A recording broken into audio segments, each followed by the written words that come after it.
Our next speaker is Paul Chipperton. I'm not leaving, I'm coming back. Okay. He's running away. Like he ran away in 2010. Oh! I was going to bring that out. Well, Paul is another illustrious TideQuest alumni. He's a finalist of the TideQuest competition. And Paul has built profound medical innovations and was responsible for raising more than $50 million in financing in very difficult times in 2008. He now manages all aspects of corporate and commercial development. He has significant international biotech startup experience, and he's also a guest lecturer at the University of Toronto, McGill, Queens. And I must congratulate Paul for a wonderful achievement that he has now been offered a position of adjunct professor at Queens for a MBA program which is jointly to be held by Cornell and Queens. And this is in addition to his novel HR. Paul will be telling us about elements of business plan. Please help me out.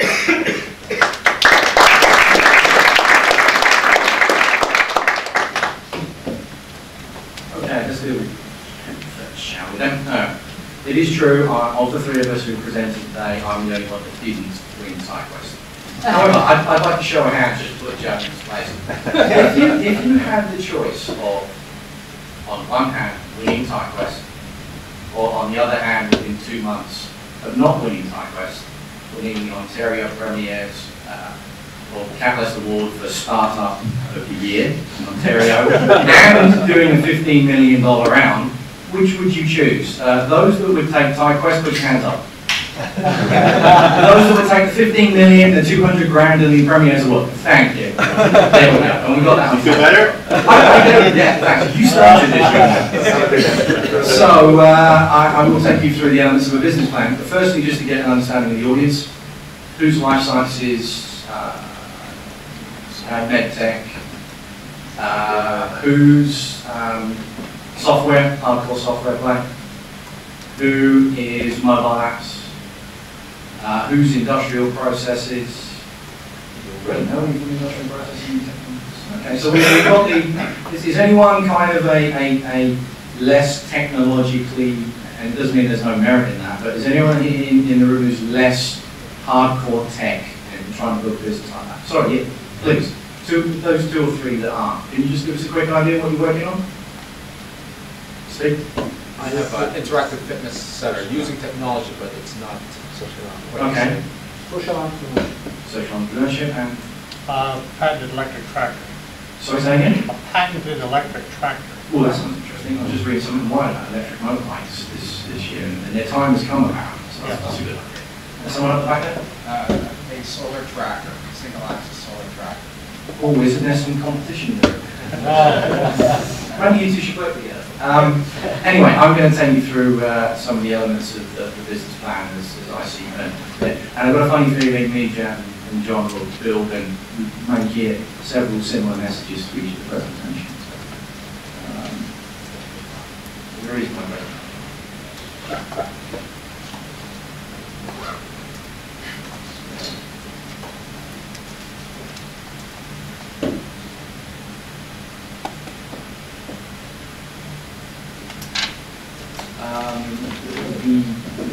The really important stuff is at the bottom there. I've kind of been on the other side of the fence until very, very recently, where I've been writing and building business plans from scratch, and I've either part authored or completely authored several of them, over 20 people, and very recently I've been, since raising 15 million, I've had a number of people come to me and ask how I can contribute or review their business plan to see where things may fit. And I think the first point that John has made is absolutely germane and critically important. I run profound, I don't have time to, I'd like to offer help and advice if I can, but I'm not going to read anyone's 20-page, let alone anyone's 40-page business plan. So if you can't catch me with a pitch, you can't catch me with a number of slides, you ain't going to catch me, and I'm not going to be able to offer you any advice. I think both Jav, myself, and John, if we did offer advice, would be a business plan, the pitch, and your slide deck, sort it out as clearly as possible and make sure that the message you're giving is consistent, very easy to understand. Otherwise, no one else is going to move forward. I believe personally that context is everything. You need to ask yourself some of these very, very basic questions in terms of what should be in the business plan and the answers you're trying to provide to the person who's reading it. I'm not going to read through them. They're fairly self-evident and you can read them yourselves. What's it for? That's quite an interesting question. In the end, right at the very, very last point of engaging a potential customer, someone will read through your entire business plan, mark it up, make it and probably get back to you. So that's typically the very, very last moment I found it. What you're trying to do is logically structure your thoughts. You may have an idea in your head, you may have a couple of ideas of where your strengths and weaknesses are. What this does is make you go through the process of evaluating both as objectively as you can. And when you can't, which is typically pretty much all the time because you're so invested in subjectivity, that you are giving it exactly as John said to other parties and other people to review, consider, and give you feedback on. I personally find this the most difficult thing about writing and reviewing a business plan. It's not the writing, it takes a lot of effort and energy and concentration. What is really difficult is giving it to someone else and being balanced and fair when they give you advice that your business plan might not be up to scratch or might not be conveying the message in the way you want it to. And I have sat down and given my wife, who's an architect and knows nothing about the MRI and ultrasound and body, to give me feedback on the business plan. And I'm almost shrunken and just waiting for her to say something that I don't agree with, so I can attack her and go, oh, you know nothing about this, just give it back to me. Because I've invested so much of my time and energy and my intellectual and emotional thought and power into it. I don't want anyone to say anything about that, but I do know if I'm going to have a better plan at the end of it, you need to farm it out to people you trust, whose opinions you trust, to get back to you and give you some very, very piercing, detailed feedback. It's also often a measure of progress. You're looking at, I find it quite entertaining to go back and look at business plans that I've written over the intervening years and see how far and how close I've come to delivering on what I said I was going to do, for the amount of money I said I was going to do it. And I think right at the bottom of it is consistency. You need to have a consistent, clear and sharp message for the audience.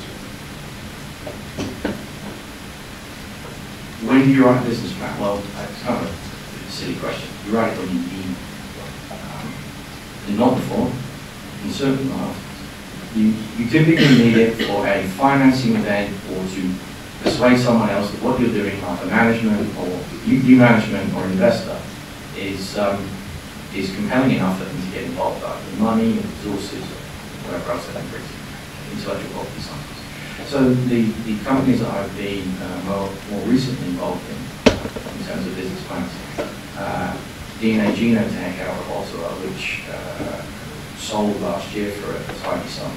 I was involved back in 2003 writing some of the components of the business plan for the marketing, sales and BD side. And that business plan was the first thing that went out and was pitched upon. SanaSense is a company that joined as a board director just at the beginning of this year. They're doing breast ultrasound diagnostic technology, which, as John said, typically life sciences takes a bit more money, a lot of money and a lot of regulation. He needs to make sure that what he's doing is relevant and important, because he's going to take money from people who are more scary than venture capitalists. He's going to take money from friends and family. And you better be really sure you know what you're doing when you're taking money from friends and family. I can't think of a circumstance that's more pressurized and more difficult to accept, both from the investee and the investor, if you don't know what you're doing. So he basically sketched out a business plan to convey to those nearest and dearest to him. He knew what he was doing and he thought about the process, and he was a good bet. And now he's taking that same business plan of adaptations out to a broader audience, so completely tired of shit, and seeing how viable that is. Profound Medical. This sounds a little bit strange. The original $2.5 million invested was on, if memory serves me, on a deep level of diligence by the original lead investors, Genesis Capital Partners, but they did all that in the background prior to the company coming into existence. They knew what the IP was, they evaluated the IP, done some diligence on the market, on personnel, on the potential board members, etc., in the market. So there wasn't a de facto business plan in place, but there was enough of all aspects of diligence to facilitate the original $2.5 million. And then I sat down in 2009, realizing that structure and the need to understand the logical progression of the company to get either against that financing was the catalyst for me to go and write the Profound business plan. As John said, I put aside 6 weeks. So I'd already been in the business nearly a year, and I still put aside 6 weeks of nothing else but writing a business plan to make sure I got down every detail and aspect as best as I possibly could. And then I farmed it out to the company. Everybody in the company got to read it. If you try and go somewhere, my feeling is you have a strategy and you want a team to deliver upon it, you want them bought in. So not only was I putting it in front of my wife to give me feedback on, I was putting it in front of the rest of the company, which is, some do, I don't think, a vast majority of CEOs do that, because you actually are literally opening yourself up to your colleagues and go, are we going in the right direction? Is everybody on board with this? And if you're confident enough, roughly know where you're going, you appreciate the feedback, because these guys are the ones that can do it for you. Danio Biosciences has been around at exactly the same time as Profound Medical, but hasn't written a business plan yet. They're about to get around to it for Q2 this year. And that's more a reflection of the scientific founders understanding what they've got and where they could take before it became a reality to actually run business. I'm a very visual person, so I tend to, and everybody goes about this in a different way, I tend to work backwards. So the business plan is the last thing I write, because that's when you're getting into the minutiae of having to explain how your big ideas are actually going to be executed. If you can't do the elevator pitch first, and catch that person's attention in 30 to 60 seconds, they're not going to look at your executive summary. If your executive summary can't do that, they're not going to look at a presentation deck, they're not going to invite you in to speak with their partners, investment partners and team. If you can't do that, they will never look at your business plan.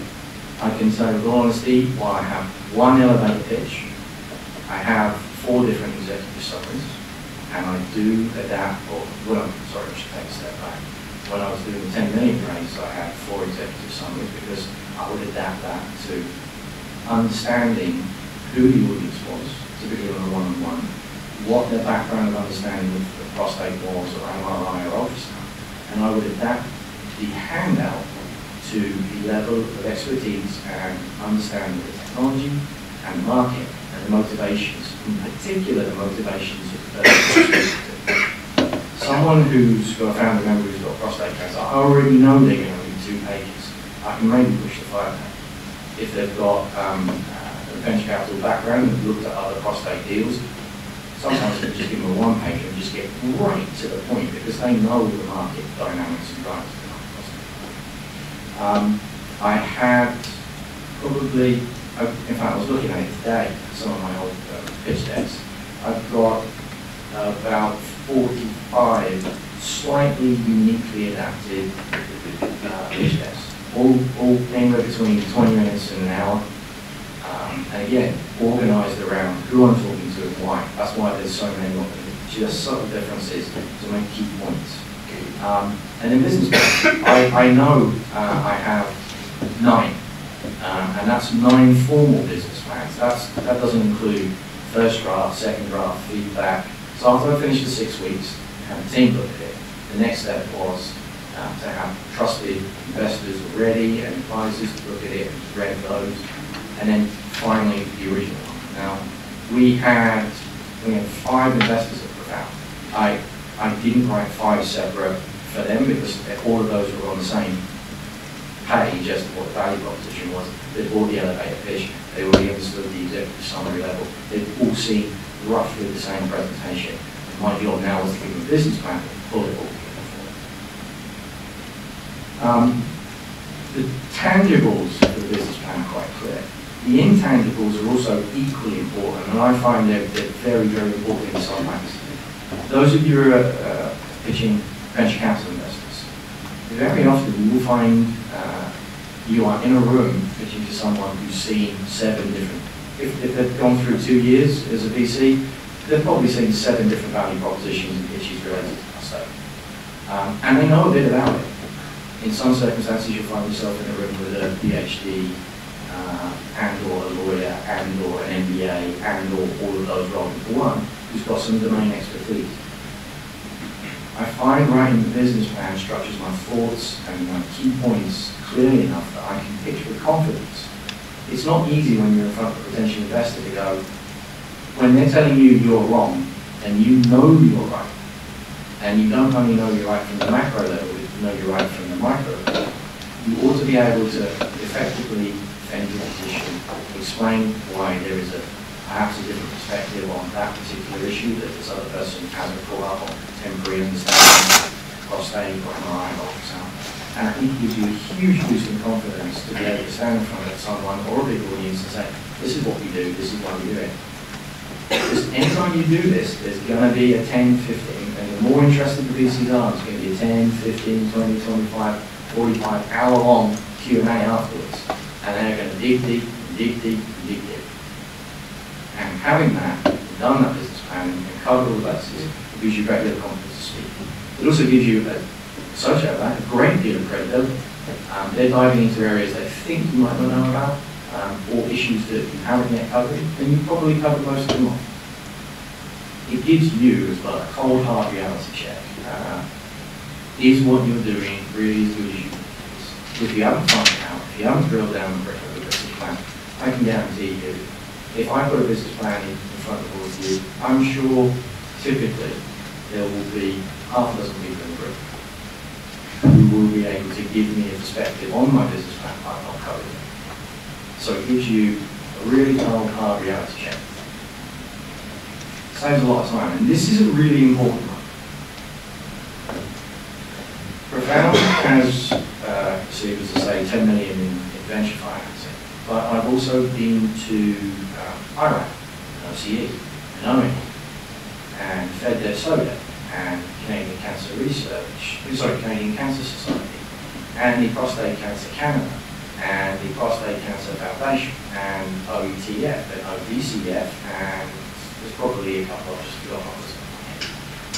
Once you've written the business plan, you don't have to write these things from scratch again. You cut and paste, you adapt a little bit, and I cannot tell you the amount of time I say. Just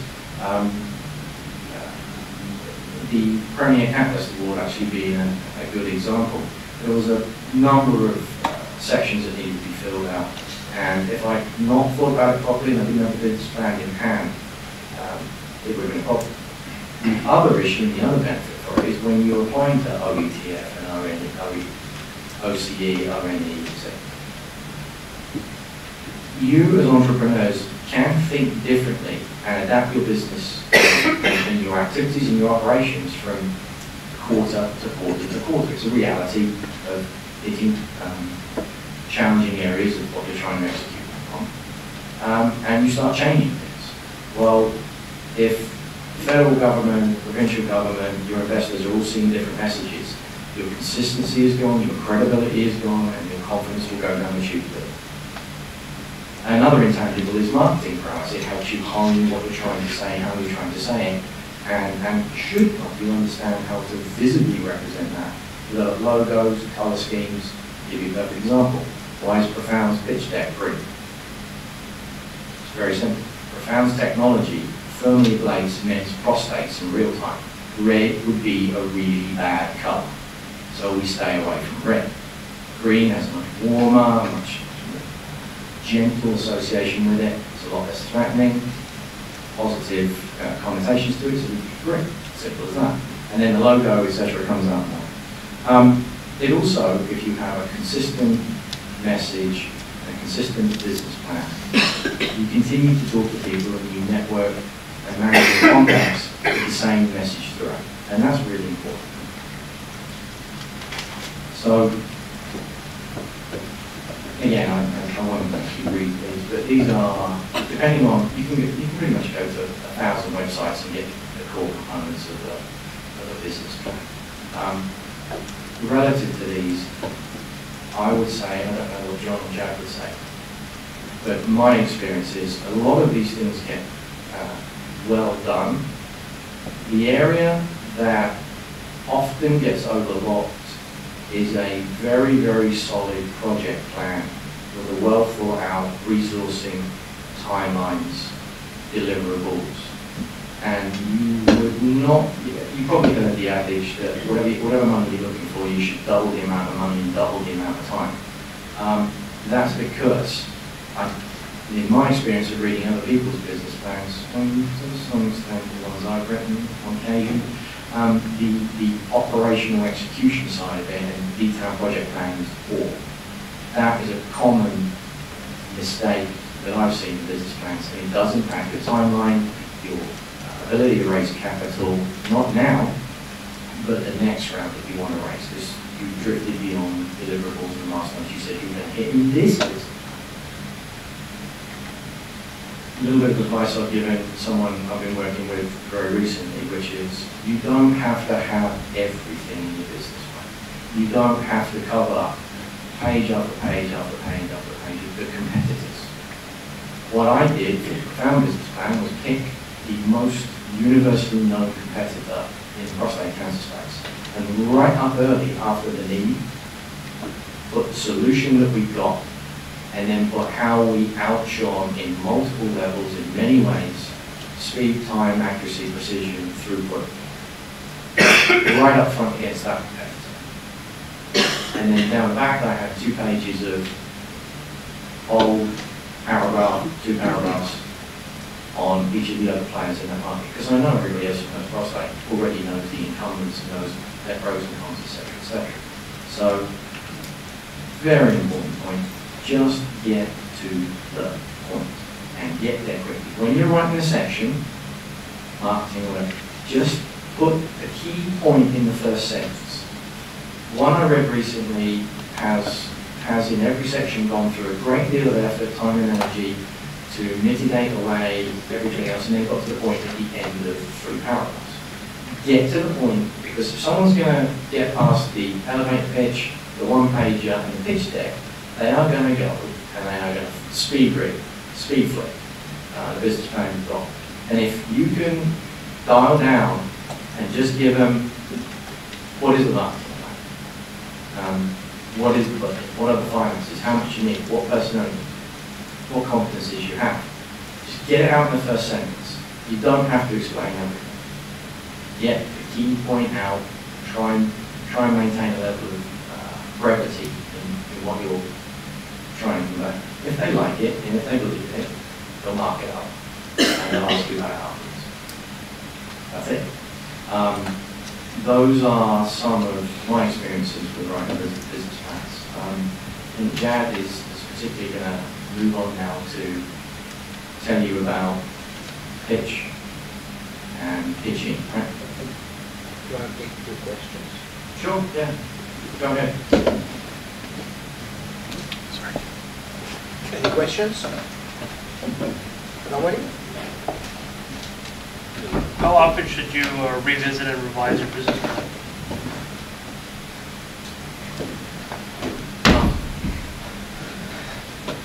After every 5 pitches you've done, if you ain't getting any traction with it, something's wrong.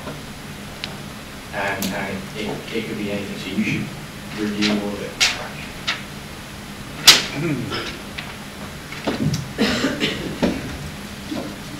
You talked about sharing the plan with the company. What about confidential and sensitive information? I've been around the block. My partners wouldn't do this before. because of potential payroll information, compensation, as well as not wanting to reveal. You're painting a picture to the investor of a lot of profitability, and probably to the employees not so much, especially your negotiations for compensation. That's a very fair point. Typically, the one part of the business plan that I do pull when the rest of the team is looking at it is the financing section. Okay, so strategy and Strategy, market, product development, competition. I want them to know. In fact, the plan that I found is when a new person comes in, the first day is put aside to quality management, me giving them an overview of where we're going, why we're doing it, why it's important, how it differentiates and so on. But it's a comfort and a strategy and everything. I work with exclusively PhDs, postdocs, MSCs and BScs. They're all smart. They're all got, like, most of them have got common sense. Which, when you put those two things together, means there's nothing they don't basically know already. And you all know, common sense married to the ability to hear and sense things, that sixth sense we all have about what's going on in the company. I want everybody on board. I want everybody to know where we're going, and I want them to share where we're going. Now, does that mean that the Tesla is going to get stock options? No, they're not. You would have to Tesla in any company. But I've structured the company in a way that everybody can participate. The upside is there for them as well. And then the second question, it was very interesting hearing your many numbers of the different pieces that you had in relate to that. I was just kind of confused. You said you had 9 formal business plans, but then you said you only really showed 1 to the 5 investors. What was the other 8 for?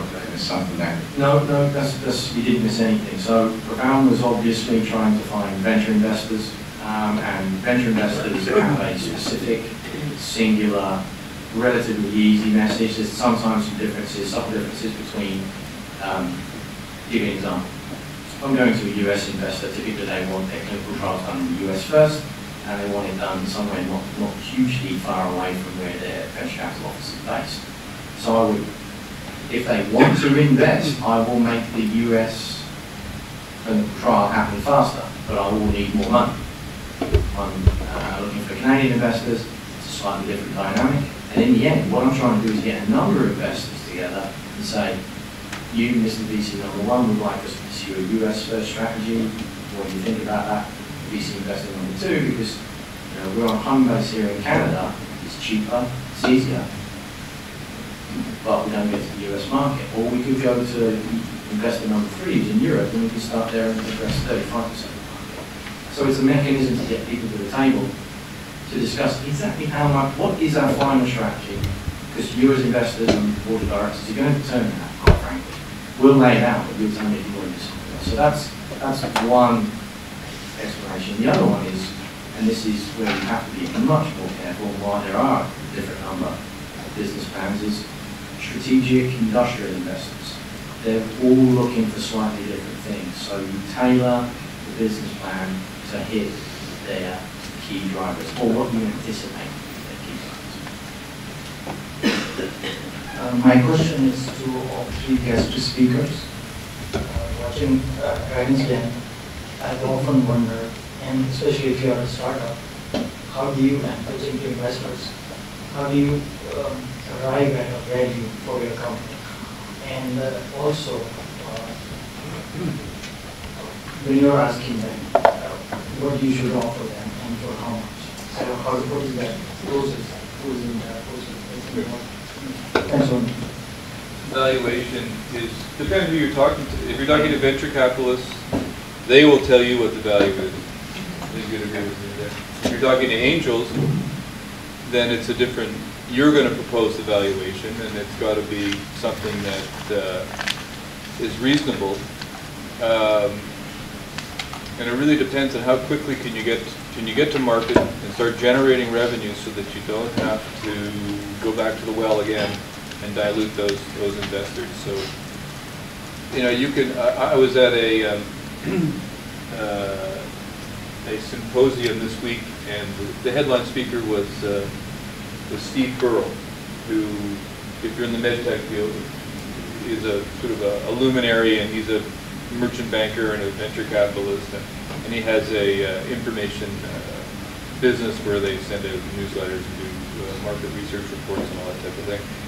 And he said at the end of the day, for private companies, it's an arm wrestle between him and the company owners, and there's no science about it. It's just a willing seller and a willing buyer, and they're arm wrestling it down to the finish as to what the price is going to be. So it's a good idea to have a couple of people, some alternatives, because you don't want to be arm wrestling with somebody who's got a lot of money when you don't have any money and you have no alternatives. It doesn't give you a lot of options. So there's no real methodology. Future cash flows are a great because I've way to do it. often seen on Dragon's Den, they say your value is too much. It's always too much for those guys. The investor is always going to tell you that. I've never met an investor who said, you're too cheap, I don't want to buy it. I think John said the truth, which is you can and you should do a number of things to try and justify as best as you can, as part of that business plan, again, for your own confidence and your own credibility. What methods are available to value what you've got? Comps is a very important one in the life sciences industry. Net present value and discounted cash flows, multiple scenario analysis. Many of us don't ever get to price to earnings, multiples of revenue, multiples of EBITDA. They're all classic ways of doing it. But when I was at business school, they would suggest that you football field it. So you do all of those, and you buffer up as good as you can, all the assumptions you can, you put it down, and in fact, when I was still in Montreal, I did a bottom-up DCF model it took me a month to do as well, for business model. And I was one of the current investors applauded me for doing it, but in the end he said, look, the boils down to this: willingness to pay and number of investors. If you've got one one party at the table, that's what you're worth, what they're willing to give you for it. If you've got two, you have a bit more to play. And that's really it. And certainly in our sector, the take it or leave it, or the leave it is death, very often. So you do your best to negotiate out. My own personal opinion on it is, and it always has been, this comes back to confidence, credibility. You ought to know, and you ought to be able to justify what you're worth. Now, whether the other party wants to hear it or not, I'm just going to give you 1 second of consideration. So why don't you get your valuation in first? And then they will shoot at it, exactly as John said. They're going to go, oh, way over. But then you'll try out one justification as to why you're worth X. And they'll shoot that down. Then you try out another one. Again, you're not going to roll over and they're not going to take your belly and give comfort away. You've thought about this, you've done your homework, you roughly know where you're at, and they will know that. It helps you raise valuation. It might not, it may be a couple of $100,000, it might be a couple of million, depends on what the whole is worth. But to be prepared is better than to just be told what you're worth. So what would you say is the best percentage to go with, especially when a startup and you want to get initial funding? What is the percentage you should start with? As long as you're not giving majority ownership. I got a different angle on that. Your best form of very early stage finance is non-dilutive financing from, I don't know, business you're in, but for Paul and our businesses, it is the groups like OCE and HTX that can give you an initial slug of capital to do some product development that is non-dilutive. But you need a business plan for them as well. They just won't argue over the valuation because their investment is based on a longer term different. There's other ways to go after non-dilutive financing. You might take a territory and sell it to somebody, an exclusive distributorship in that area. It's non-dilutive. It keeps you, and then you earn a small royalty as opposed to being able to take home the entire amount of potential profit from that area. But when you're very early, you get really creamed if you take a lot of equity, because it's hard to demonstrate how much you're worth at that very early stage. I think the last question. I have a question.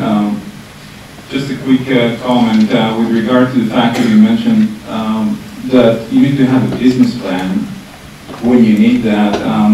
I think it's absolutely right, but as a side comment, I would say that having a business plan, even from the moment of inception, gives you a great sense of direction to your business, even though you don't need that from the very beginning.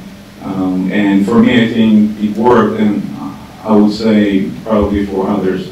My question is that obviously you did something right since you raised the money. And you probably got lots of feedback from business partners, mentors, friends, academy. How did you know? I mean, sometimes these experts drift to different directions. How did you know who to listen to, basically, and what to choose? Okay, you trust your gut, you write your plan, you go out with confidence and credibility. You test that. You have to go out and put it in front of 5 or 10 different people. Just a pitch alone, let alone the business plan, and you see if you get any traction.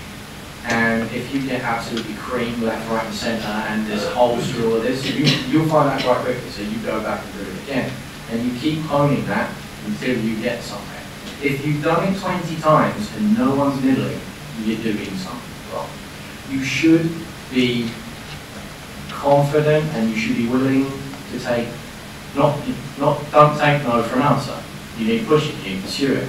But at some point, and I would say after 5 or 10, certainly after 20, but probably after 5 or 10, if you've carefully segmented the target investors and you're still getting no traction, it's not them, it's you. So change something.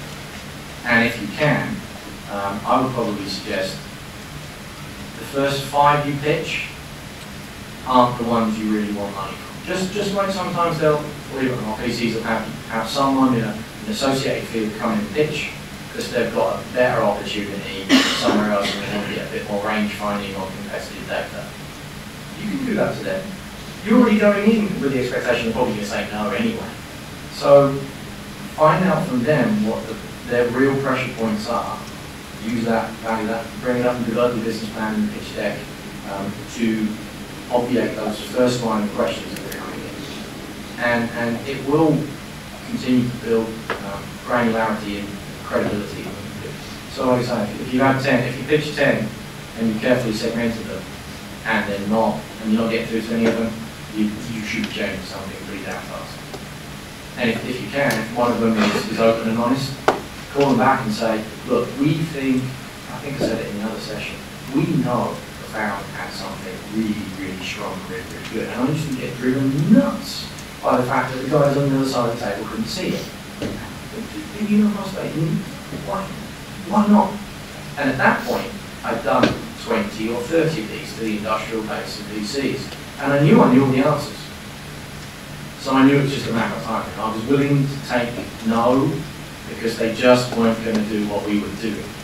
And either I hadn't segmented the target properly, or I hadn't worked out that they were in the late stage of their cycle and their money was already deployed. There's a lot of background and a lot of diligence you have to do on who you can speak to even know whether they're investing or not. Because very often, I mean, I've had a number of people take meetings with me, and I've either known in advance that they're not going to do it, so I'm only doing it with them because they may say something good to one of their VC buddies who's looking for investment.